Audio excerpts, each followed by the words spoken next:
जय हिंद, welcome to Doon Indian defence academy Dehradun. बच्चों, आज हम आप लोगों के लिए लाए हैं अभ्यास सीरीज का पहला पार्ट। हम आपके लिए एनडीए 2023 की प्रिपरेशन के तहत यह सीरीज ला रहे हैं। कोशिश यह रहेगी कि इसमें हम सारे क्वेश्चन को कवर कर सकें जो आने वाले एग्जाम में पूछे जाएंगे। खास तौर पे एनडीए और सीडीएस के लिए सीरीज काफी महत्वपूर्ण होने वाली है, तो सभी बच्चे जुड़ जाइए। अगर आप हमारे चैनल पे पहली बार आ रहे हैं तो चैनल को जरूर सब्सक्राइब करें, और अगर आप वीडियो को देख रहे हैं तो वीडियो को जरूर लाइक करें। तो बच्चों, हम यहां पे चैप्टर वाइज क्वेश्चन को सॉल्व करेंगे। आज मैं आप लोगों के लिए लाया हूं यूनिट 10 मेजरमेंट का पहला पार्ट, जिसमें हम जो हमारा लेवल होगा वो बेसिक टू एडवांस होगा। पहले हम छोटे छोटे क्वेश्चन सॉल्व करेंगे, फिर हम देखेंगे कि उनसे आने वाले किस तरीके से आगे क्वेश्चन को ट्विस्ट करके थोड़ा सा उसका लेवल बढ़ाया जा सकता है। तो शुरू करते हैं आज का सेशन। मैं आपका फिजिक्स का टीचर नवीन नौटियाल स्वागत करता हूं। फिर से शुरू करते हैं आज का पहला क्वेश्चन। तो बच्चों, पहला क्वेश्चन आपको दिख रहा होगा।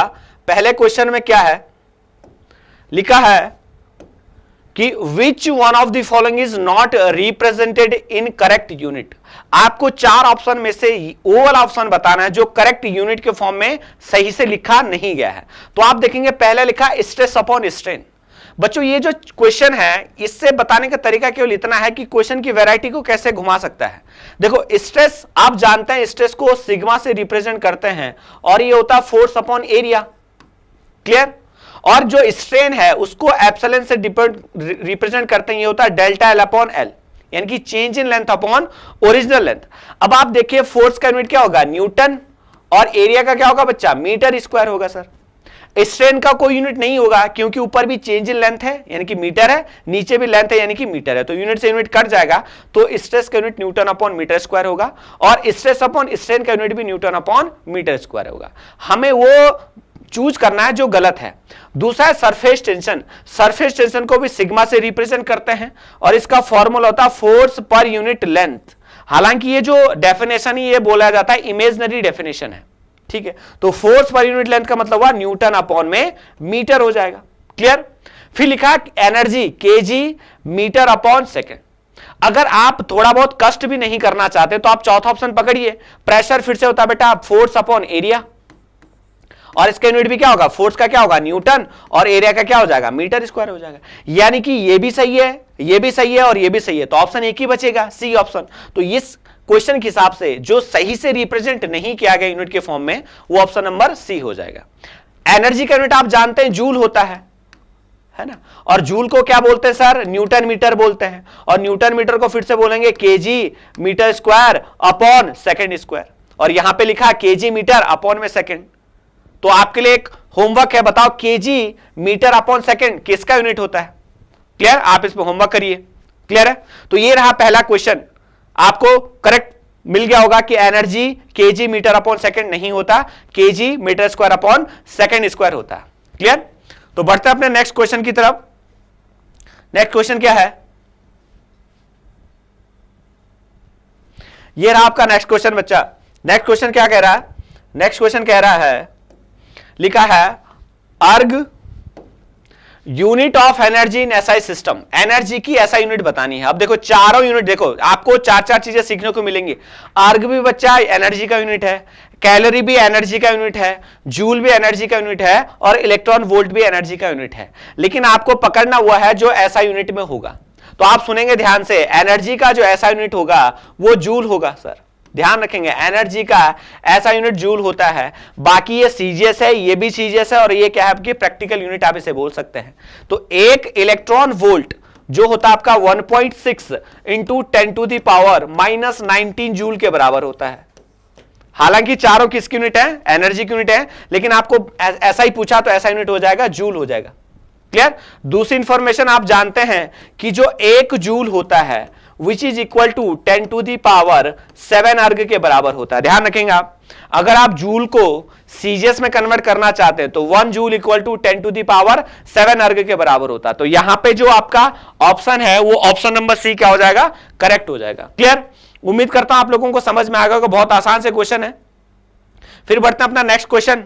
नेक्स्ट क्वेश्चन क्या कह रहा है, अ क्यूब हैज, अच्छा क्वेश्चन है, देखो आप लोग ट्राई करने की कोशिश करिए, फिर मैं बताता हूं कैसे होगा। अ cube has numerically equal volume and surface area. देखो ध्यान से, बहुत अच्छा क्वेश्चन है। बोला है क्यूब है, क्यूब अगर मैं थोड़ा सा अगर इसका रफली फिगर बनाऊं तो ये आपका क्यूब होगा, है ना। क्यूब का मतलब है इसकी हर एक साइड क्या होगी बेटा, इक्वल होगी। ये इस तरीके से आपका क्या हो जाएगा, ये क्यूब हो जाएगा सर। क्लियर। अब कह रहा है कि इस क्यूब का जो वॉल्यूम, इस क्यूब का जो वॉल्यूम और सरफेस एरिया ये बराबर नहीं है, इनकी जो न्यूमेरिक वैल्यू बराबर है, इनकी जो न्यूमेरिक वैल्यू क्या है, बराबर है। तो आप देखेंगे न्यूमेरिक वैल्यू बराबर का मतलब, अब देखो क्यूब का जो सरफेस एरिया होगा वो होगा 6a स्क्वायर और वॉल्यूम होगा बेटा a क्यूब। इनकी न्यूमेरिक वैल्यू बराबर है, हालांकि दोनों अलग अलग चीजें, सरफेस एरिया अलग चीज होती है और वॉल्यूम अलग चीज है। लेकिन अगर आप यहां से देखेंगे तो आपको बच्चा इसकी जो साइड मिलेगी वो 6 मिलेगी। क्या सबको समझ आया? देखो बोला है इसका जो न्यूमेरिक सरफेस एरिया और जो वॉल्यूम उनकी न्यूमेरिक वैल्यू बराबर है, यानी कि अगर हम इसका एरिया निकालेंगे सरफेस एरिया तो 6a स्क्वायर और वॉल्यूम निकालेंगे तो भुजा का क्यूब यानी कि a क्यूब, तो a स्क्वायर से a स्क्वायर कटेगा तो a की वैल्यू कितने आ जाएगी, 6। अब क्वेश्चन को आगे पढ़ते हैं। क्या पूछा है, द वॉल्यूम ऑफ सच इस प्रकार के क्यूब का जो वॉल्यूम होगा, तो अगर आपको साइड 6 मिली तो वॉल्यूम क्या होगा बच्चा, तो वॉल्यूम होगा a क्यूब यानी कि 6 का cube which is equal to 216। अगर आप 6 का क्यूब करेंगे तो आपको आंसर क्या मिलेगा, 216 मिलेगा। 216 यूनिट आपका आंसर आ जाएगा। तो आप देखिए आंसर कौन सा सही है, तो आपका पहला ही आंसर क्या हो जाएगा, करेक्ट हो जाएगा। क्लियर है? देखो बहुत अच्छा क्वेश्चन था, 4 नंबर में आपसे पूछा जा सकता है एग्जाम में। क्लियर। तो बढ़ते हैं अपना नेक्स्ट क्वेश्चन। नेक्स्ट क्वेश्चन क्या है, जरा देखिए ध्यान से। नेक्स्ट क्वेश्चन है बच्चा, dimension of coefficient of viscosity, श्यानता गुणांक। बहुत अच्छा क्वेश्चन है, dimension of coefficient of viscosity. अब या तो आपको कोएफिशिएंट ऑफ विस्कोसिटी का फॉर्मूला पता होना चाहिए या उसकी यूनिट पता होनी चाहिए, तभी आप डायमेंशन निकाल पाएंगे, नहीं तो नहीं निकाल पाएंगे। तो समझते हैं, देखो कोएफिशिएंट ऑफ विस्कोसिटी का अगर आप देखेंगे यूनिट जो मैं याद करता हूं वो होता है बेटा pascal second. Coefficient of viscosity का यूनिट क्या होता है, पास्कल सेकेंड। फिर अगेन आपके मन में डाउट आएगा, सर पास्कल को कैसे लिखें, और आप जानते हैं पास्कल को हम लिख सकते हैं न्यूटन अपॉन मीटर स्क्वायर, तो newton upon metre square into second, दूसरा यूनिट ये बन जाएगा। फिर अगर सर आप डायमेंशन के फॉर्म में लिखना चाहते हैं, या तो आपको फोर्स का डायमेंशन पता होना चाहिए, है ना, या फिर आप ऐसा लिखें, देखो फोर्स को क्या लिख सकते हैं, KG metre upon second square, ये हमने फोर्स की जगह लिखा। इंटू में बेटा सेकेंड है तो सेकेंड यहां लिखेंगे, अपॉन में मीटर स्क्वायर है तो मीटर स्क्वायर ऐसा लिख देंगे। क्लियर। अगर इसके फर्दर सॉल्व किया जाएगा तो आपके पास क्या बन के आएगा, देखिए ध्यान से, ये बनेगा केजी मीटर इनवर्स और सेकंड इनवर्स। देखो कितना आसान हो गया, अब डायमेंशन लिखना बहुत आसान हो गया। अब आप जानते हैं डायमेंशन में मास को लिखा जाता है m, ये मीटर है यानी कि लेंथ है, पावर -1 है तो l की पावर -1। आप देखेंगे सेकंड क्या है, टाइम, तो टाइम की पावर -1। तो आप देखेंगे m l -1 और t -1 कहां पे है, तो आप देखेंगे m l -1 और t -1 सी ऑप्शन में है, तो आपका करेक्ट आंसर हो जाएगा सी ऑप्शन। दूसरी बात, कभी कभी इसका सीजीएस यूनिट बहुत इंपॉर्टेंट हो जाता है, तो ध्यान रखेंगे कोएफिशिएंट ऑफ विस्कोसिटी का जो सीजीएस यूनिट है बेटा वो एक साइंटिस्ट के नाम से पॉइज, बहुत इंपॉर्टेंट है, ये आप याद करेंगे। कोएफिशिएंट ऑफ विस्कोसिटी का सीजीएस यूनिट पॉइज होता है, ध्यान रखेंगे। वैसे तो 2 और बनेंगे, यहां पे लिखेंगे dyne upon centimetre square into second, यहां पे लिख देंगे gram centimetre inverse into second inverse. तो ध्यान रखेंगे डायमेंशन लिखने के लिए 2 तरीके, या तो आप फॉर्मूला याद करो या उसको यूनिट को ऐसा तोड़े जो फंडामेंटल यूनिट में आ जाए। फंडामेंटल यूनिट देखो, मास भी फंडामेंटल है, लेंथ भी फंडामेंटल की, मीटर भी फंडामेंटल है और सेकंड इनवर्स भी फंडामेंटल है, तो हमने आसानी से इसका डायमेंशन लिख दिया। क्लियर। नेक्स्ट क्वेश्चन जरा देखिए क्या बोलता है नेक्स्ट क्वेश्चन। नेक्स्ट क्वेश्चन है वेवलेंथ के बारे में बात कर रही है। देखो बेटा वेवलेंथ आपसे पूछी जा रही है, तो देखिए ध्यान से, वेवलेंथ का कैसे लिखेंगे, वेवलेंथ को आपसे बोला गया कि 0.00006 मीटर को कैसे रिप्रेजेंट करेंगे, एसआई प्रीफिक्स कई बार आपको क्लास में करवा रखा है। देखो तो अगर हम पॉइंट को राइट हैंड तरफ शिफ्ट करते हैं तो पावर नेगेटिव में चढ़ती है, तो हम अगर ऐसा लिखें, जरा देखो इसको हम ऐसा लिख सकते हैं 6 इंटू, देखो कितना गया 1 2 3 4 5, तो लिखेंगे 10 की पावर -5 मीटर, ऐसा लिख सकते हैं। लेकिन 10 की पावर -5 कोई प्रीफिक्स में नहीं आता, तो अगर हम एक पावर और बढ़ा दें, यानी कि हम एक पावर और बढ़ा दें, तो हम क्या करेंगे भाई, देखो ध्यान से क्या करेंगे सर, इसको ऐसा लिख सकते हैं 60 into 10 to the power -6 metre. देखो किस बच्चे को समझ में आया, देखे ध्यान से, ऐसा लिख सकते हैं, बिल्कुल लिख सकते हैं। हमने 10 से ऊपर नीचे क्या कर दी, मल्टीप्लाई और डिवाइड कर दिया, तो ये बनेगा। अब 10 की पावर -6 को बोलते हैं बेटा माइक्रो, 10 की पावर -6 को क्या बोलते हैं, माइक्रो बोलते हैं, तो हम लिख सकते हैं 60 माइक्रोमीटर। ध्यान रखेंगे बहुत अच्छा। 10⁻⁻6 को माइक्रो बोला जाता है, 10⁻⁹ को नैनो बोला जाता है, और 10⁻12 को पीको बोला जाता है। तो यहां पे सबसे बेस्ट आंसर होगा 60 माइक्रोमीटर आंसर आपका आ जाएगा। क्लियर है? ध्यान रखेंगे, जब हम पॉइंट को राइट हैंड तरफ शिफ्ट करेंगे तो नेगेटिव पावर में चढ़ेगा, और अगर हम towards the left hand side shift करेंगे तो पॉजिटिव पावर में इंक्लूड होगा। तो यहां पे आंसर क्या हो जाएगा? 60 माइक्रोन आपका आंसर करेक्ट हो जाएगा। क्लियर? देखो, छोटे छोटे क्वेश्चन है, आपसे पूछे जा सकते हैं, इसलिए आपको अपना लेवल बढ़ा के चलता है। ठीक है, नेक्स्ट लिखा है, बहुत अच्छा है, कि जो टेम्परेचर है उसका यूनिट, जो बोला गया कि temperature can be express as a derived quantity in terms of any of the following. बोला गया जो टेम्परेचर है उसको इनमें से किसी के द्वारा डिराइव किया जा सकता है क्या? देखो कितना अच्छा क्वेश्चन है। तो आपको यह पकड़ना है कि सबसे पहले टेम्परेचर आप पकड़ेंगे, ये फंडामेंटल क्वांटिटी है या डिराइव्ड क्वांटिटी।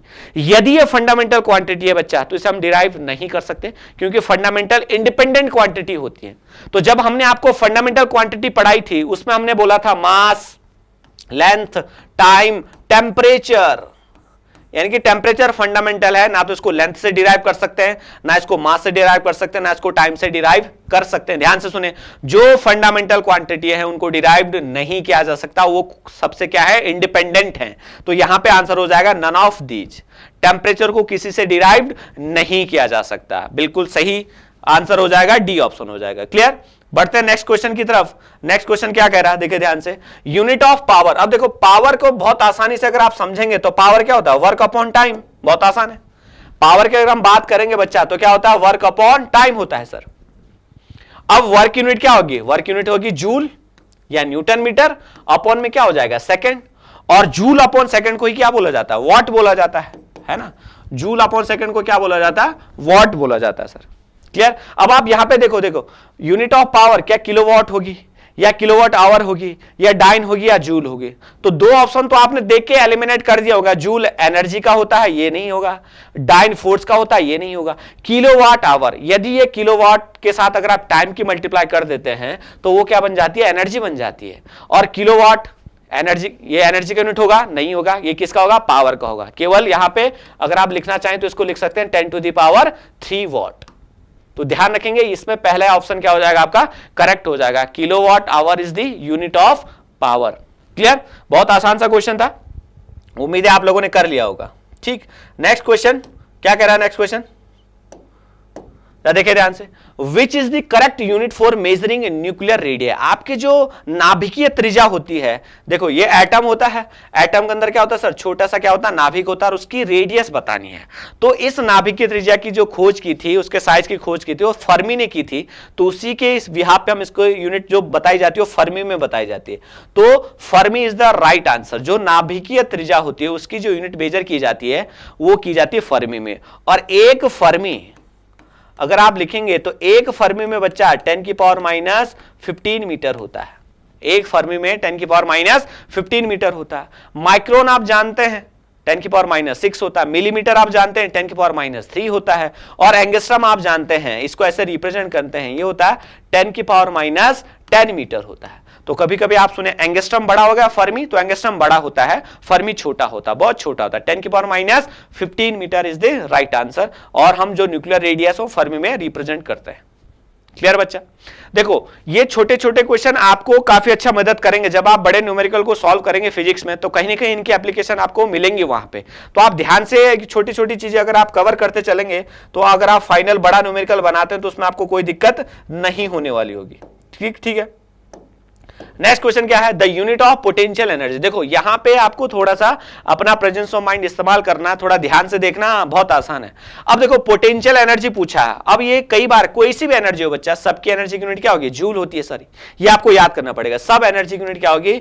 जूल होती है। अगर किसी को नहीं पता तो आपको पोटेंशियल एनर्जी का फॉर्मूला पता होना चाहिए। क्या होता है? mgh होता है। क्लियर?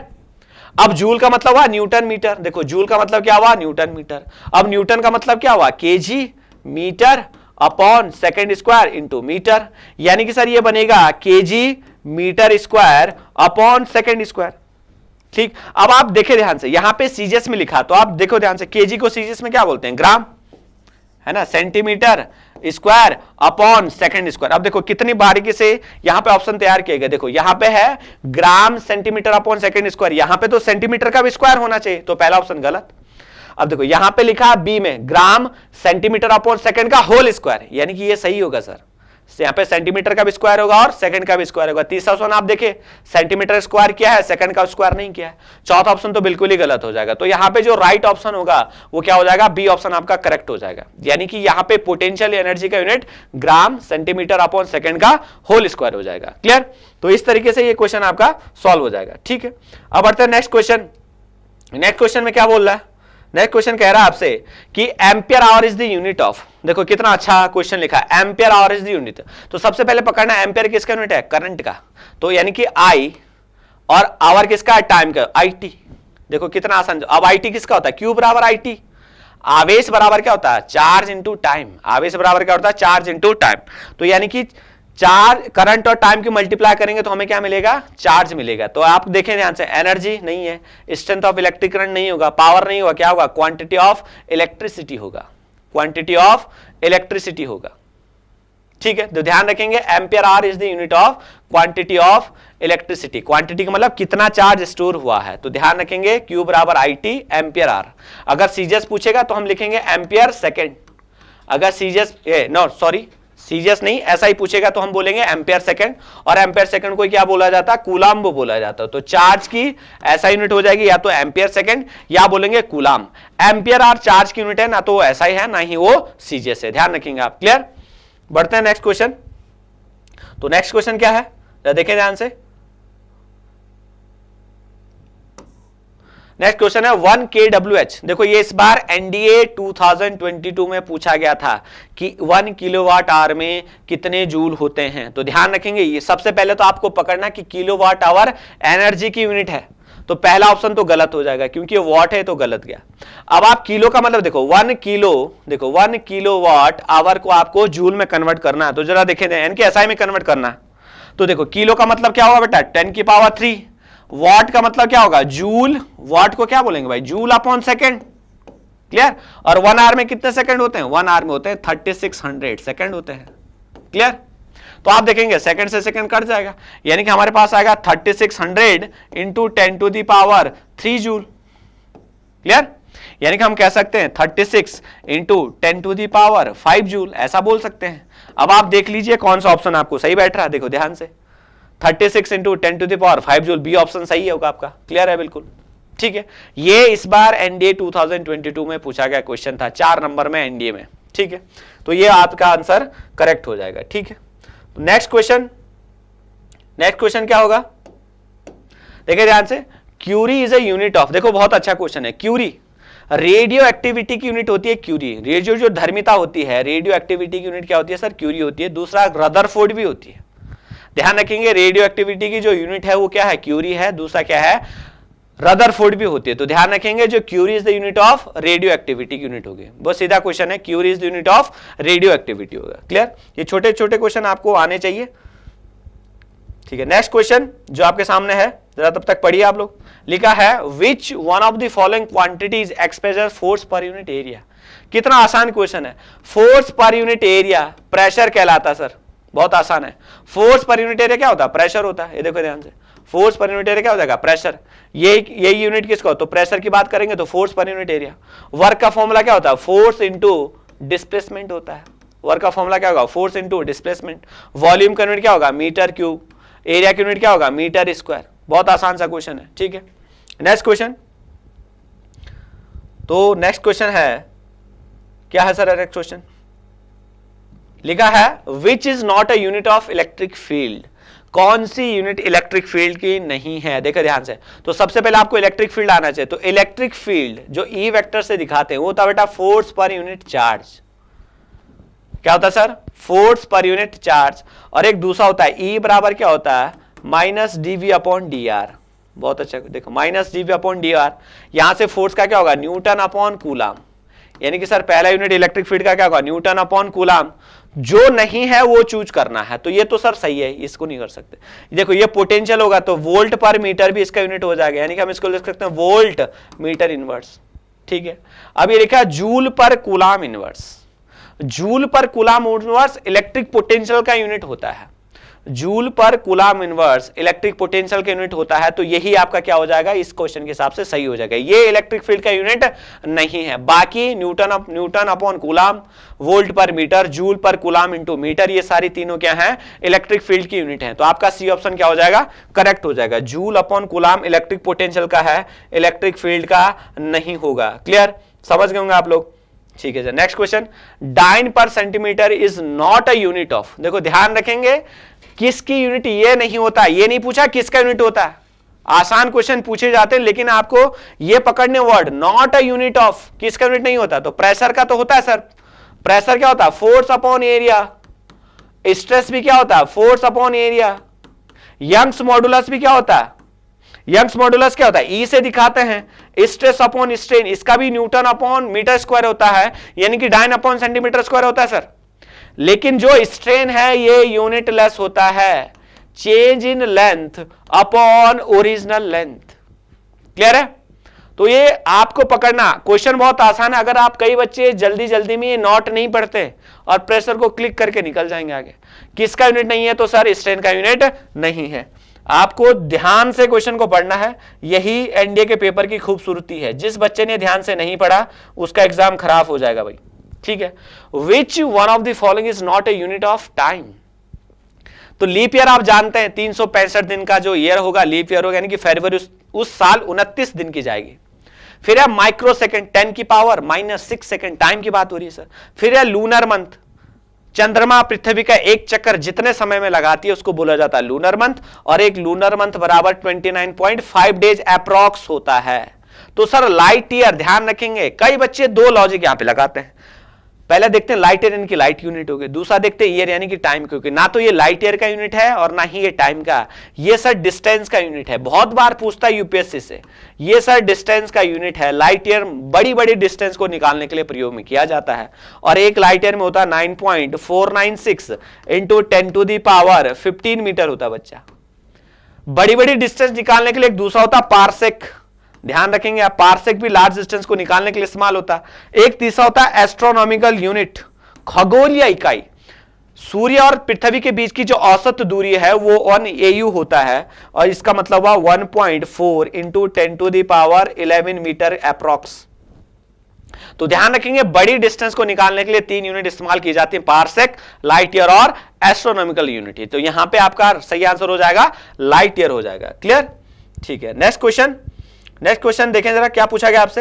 नेक्स्ट क्वेश्चन पूछा गया है कि which is different from other by unit, एक दूसरे से कौन सा अलग है ना, कौन सा मतलब डिफर कर रहा है यूनिट के टर्म्स में। तो ध्यान रखेंगे फेज डिफरेंस, फेज डिफरेंस का मतलब हुआ एंगल की बात कर रहा है। फेज डिफरेंस का मतलब क्या हुआ, एंगल की बात कर रहा है। तो एंगल किस में मेजर करते हैं, या तो रेडियन में बात करेंगे या डिग्री में बात करेंगे। एंगल दो ही चीजों में बताए थे हम।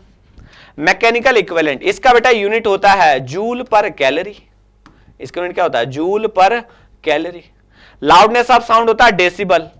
फिर से पॉइजन रेशियो, पॉइजन रेशियो क्या होता है, लेटरल स्ट्रेन, पॉइजन रेशियो क्या होता है, lateral strain upon longitudinal strain, lateral strain upon longitudinal strain. यानी कि सर बिल्कुल सही सोचा आपने, ये यूनिटलेस होगा।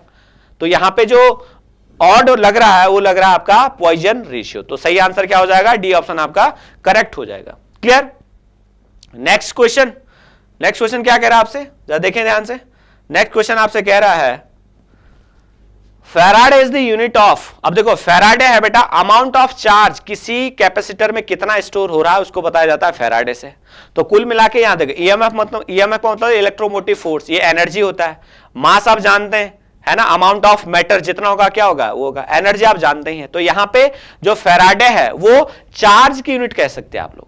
अमाउंट ऑफ चार्ज कितना ज्यादा स्टोर हुआ उसको रिप्रेजेंट करते हैं फैराडे से। तो कुल मिला के कहीं ना कहीं फैराडे चार्ज से रिलेटेड है। तो यहां पे जो बेस्ट एप्रोप्रिएट आंसर होगा वो आपका क्या हो जाएगा, चार्ज हो जाएगा। क्लियर। नेक्स्ट क्वेश्चन जो पूछा गया आपसे, नेक्स्ट क्वेश्चन क्या पूछा गया जरा देखें ध्यान से। नेक्स्ट क्वेश्चन पूछा गया है which does not has the same unit as other, बोला गया इनमें से कौन सी एक दूसरे से यूनिट मैच नहीं कर रहा है। तो वॉट सेकंड अगर आप देखेंगे, अगर आप देखें ध्यान से, तो वॉट को हम लिख सकते हैं बच्चा जूल पर सेकंड, वॉट को हम लिख सकते हैं जूल पर सेकंड। यानी कि वॉट सेकंड का अगर हम बात करेंगे तो जूल के बराबर हो जाएगा। वॉट सेकंड किसके बराबर हो जाएगा, जूल के बराबर हो जाएगा। ठीक, किलोवाट आवर, देखो यहां पे बस किलो लगा दिया, यहां पे सेकंड आवर, ये भी क्या है, एनर्जी का हो जाएगा। इलेक्ट्रॉन वोल्ट भी किसका हो जाएगा, एनर्जी का हो जाएगा। इलेक्ट्रॉन वोल्ट भी किसका हो जाएगा, एनर्जी का हो जाएगा। तो सर जूल सेकंड ऑड लग रहा है, जूल सेकंड ऑड लग रहा है। क्लियर हुआ? तो जूल सेकंड इसमें से क्या होगा, ऑड होगा, तो आपका सही आंसर क्या हो जाएगा, डी ऑप्शन हो जाएगा। देखो वॉट सेकंड भी यूनिट है, किलोवाट आवर भी एनर्जी का यूनिट है, इलेक्ट्रॉन वोल्ट भी क्या है, एनर्जी का यूनिट है, जूल सेकंड एनर्जी का यूनिट नहीं है, तो आपका आंसर क्या हो जाएगा, डी ऑप्शन आपका करेक्ट हो जाएगा। क्लियर? बढ़ते हैं नेक्स्ट क्वेश्चन की तरफ। नेक्स्ट क्वेश्चन क्या कह रहा है आपसे, जरा देखें ध्यान से। नेक्स्ट क्वेश्चन है the dimension of universal gravitational constant. ये क्वेश्चन आपका एनडीए 2022 में भी पूछा गया था अप्रैल वाले पेपर में। तो यूनिवर्सल ग्रेविटेशनल कांस्टेंट का आपका डायमेंशन पूछा गया है ना, डायमेंशन। तो आप जानते हैं ग्रेविटेशन फोर्स बराबर क्या होता है, capital G m1 m2 upon r square. आपको बच्चा इस जी के बारे में बात कर रहा है, तो जी बराबर क्या लिखेंगे, f into R square upon m1 m2। मैंने पहले ही बोला, अभी ये क्वेश्चन पहले आया था कि अगर जब भी आपको डायमेंशन लिखना है तो आप यूनिट को किसके फॉर्म में लिखना पड़ेगा, फंडामेंटल यूनिट के फॉर्म में लिखना पड़ेगा। तो फोर्स का यूनिट क्या होगा बच्चा, न्यूटन, डिस्टेंस का क्या होगा, मीटर स्क्वायर, अपॉन में क्या आ जाएगा, केजी स्क्वायर। यदि किसी बच्चे को फोर्स का डायमेंशन याद है तो यहां से सॉल्व करके चला जाएगा। लेकिन अगर आपको फोर्स का भी नहीं डायमेंशन, तो आप न्यूटन को क्या लिखते हैं, लिखें न्यूटन को लिखते हैं KG metre upon second square.